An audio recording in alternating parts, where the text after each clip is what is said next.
To wrap things up this morning on Wake Up Nigeria, we'll be having a powerful conversation with Olakunbi Oyedele, a licensed counselor and founder of a mental health foundation dedicated to healing through faith and clinical expertise. All right, it's a pleasure to have you in the studio with us this morning, Kumbi. Thank you so much for having me. Good morning. Thank you. I love your outfits. Thank you. It's working. Thank you. And thank you for coming. I mean, you flew in just for this conversation. And of course, it's a Mental Health Awareness Month. That's what May is about. Yes. And we, the ladies, we decided that every month we want to have a theme and really discuss on that extensively, especially for people who are watching at home and looking for things to learn. And so, of course, because it's Mental Health Awareness Month, we know that you are a clinical specialist. And of course, you've dealt with people with trauma and the likes. And we just want to even set the conversation, set the tone first. Okay. What is mental health and why is it important? Well, mental health is, well, first of all, I'd like to say that everybody has mental health.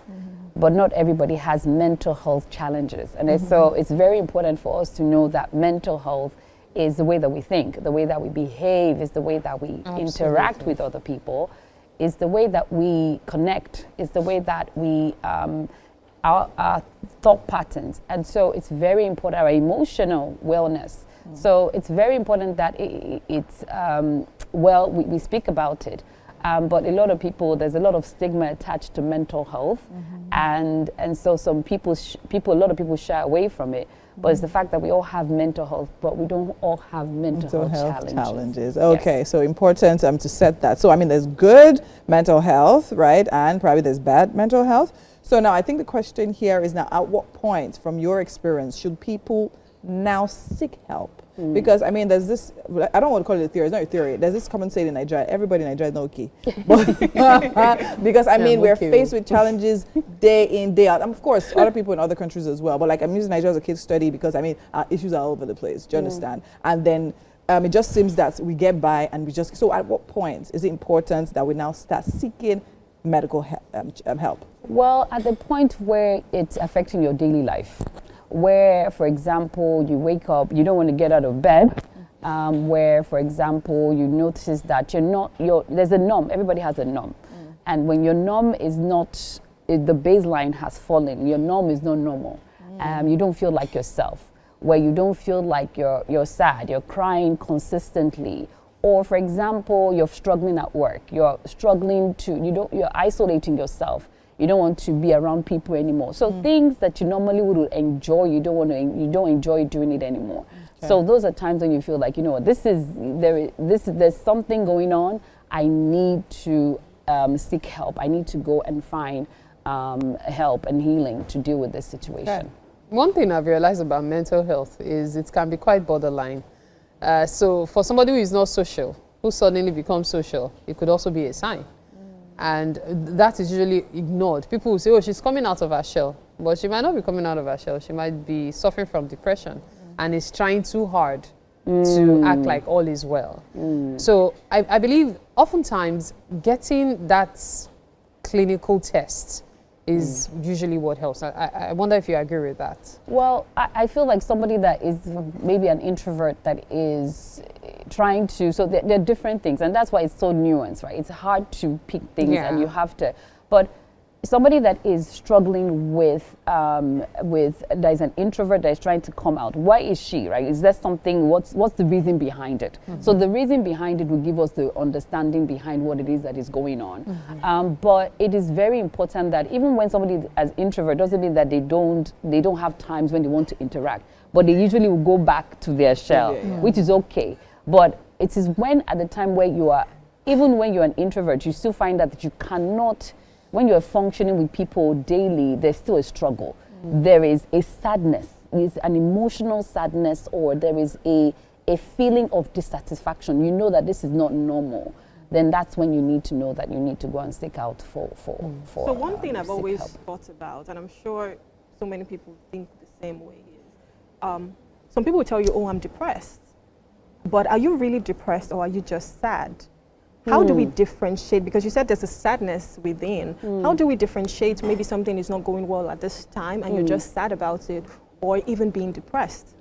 For example, it could be what you said about what happened for somebody that maybe somebody had just passed, right? There's grief, so there's a normal kind of sadness where you are grieving the loss of something, a loss of someone, or whatever. But there is that sadness can turn into depression, where for depression we start saying people are depressed, they have major depression after 2 weeks, where they have had feelings of sadness consistently. They can't get out of bed. There's issues with eating. They're overeating or not eating right. They are not functioning appropriately the way that they will function. So at that point in time, I would say that you need to go and seek for help. You need to go and you need a therapist. You need somebody that you can talk to that can help you, because even people, there's profound and there's elongated grief, where even when you're grieving, right?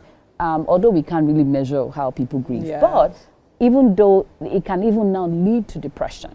And so that's the reason why at that time you need to take care of yourself properly, so you don't sleep to the point where it's difficult to go back to normal. Okay, so I think mental health, the idea behind it is very peculiar, considering the fact that, it's not like if you have an injury, you can see it, right? If you're sick, you can feel your temperature and know. But then this one, you have to study, you have to probably notice patterns and changes and behavioral changes and things like that. Anyways, my question is twofold. First of all, something piqued my interest during your really going through your bio. It talks about faith and clinical expertise, right? Healing and all of that. So I feel that's very important. And I also would like to know, why did you decide on this particular field? Because there's so many other things you could do, but why this? Was it a particular story that links that? Also, the second question would be, in your experience, in all the years you've done what you've done for, is there something particular about the female mental health? Do you understand? When women come to you with their challenges, have you noticed a pattern on how or what causes it, or probably better healing for them? So those are my two questions. That sounds like 3. So the first one, oh my goodness, you probably have to remind me. I think you asked why I went into the field. Yes. And so I would say psychology found me. I it wasn't something that I planned. I stumbled upon it by faith, I believe, and then I grew to love it, and it's become my passion. Okay, so when you're using faith and clinical, what is the link? So faith and clinical, because I believe that we have to teach, or we have to heal people holistically. We are mind, body, and spirit. Yeah. And so I believe that your body has to be taken care of, right? There's a physical aspect. Emotions, your mental health affects every aspect of you.